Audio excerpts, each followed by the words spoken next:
Today is the deadline for contractors to finish their prototype for President Trump's proposed southern border wall. All 8 are already complete in a remote section of San Diego. The Trump administration asked Congress for $1.6 billion in financing to start the new wall.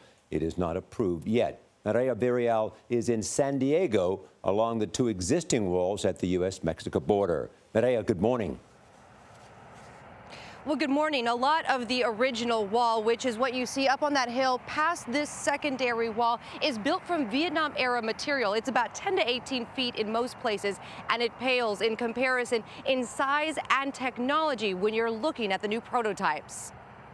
Spaced 30 feet apart and costing up to $500,000 each, these 8 models offer just a glimpse of President Trump's proposed border wall with Mexico. Look closer and you'll see variations in design, color, and construction. 4 are solid concrete, 4 others are made of concrete and a combination of materials like steel. Each of these prototypes is about 30 feet high, but what you don't see is what's buried beneath all of this concrete and metal. There is technology that goes down nearly 40 feet to stop from tunneling, which is a big problem here in the San Diego area. I think each one has its own characteristics. Mireya Villarreal is the San Diego Division Chief for the U.S. Customs and Border Protection. We don't have to select just one. We can identify key characteristics from one and maybe another that we can use towards the future. There are critics that will say that this is distraction politics, that right now there isn't any sort of money to make this whole wall once you even decide on a prototype. Everywhere where I have worked, where we've put up tactical infrastructure, it has worked for us. This border wall and those prototypes are monuments to fear. Pedro Rios, the director for the American Friends Service Committee, disagrees. We're not really dealing with immigration the way we should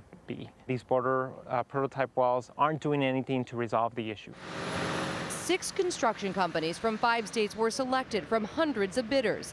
A selection process Michael Evangelista Isaga says was rushed to meet deadline. We all said, look, there's just a lot of red flags. His construction company built this small sample wall that took an expert welder 2 hours and 4 minutes to cut through, more than double the time requested by the government. But Border Patrol dismissed his company's proposals because of incomplete paperwork he claims was misguided from the start.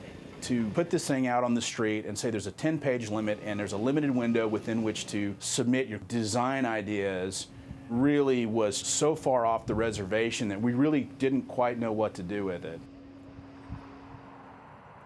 The Border Patrol will actually be testing this. Agents with the Border Patrol will be testing this along with private citizens over the next few months. Basically, what they will be doing is checking out the scale and size to see how difficult it can be to breach these prototypes. That process will begin at the end of November. All right, got it. Thank you, Mireya.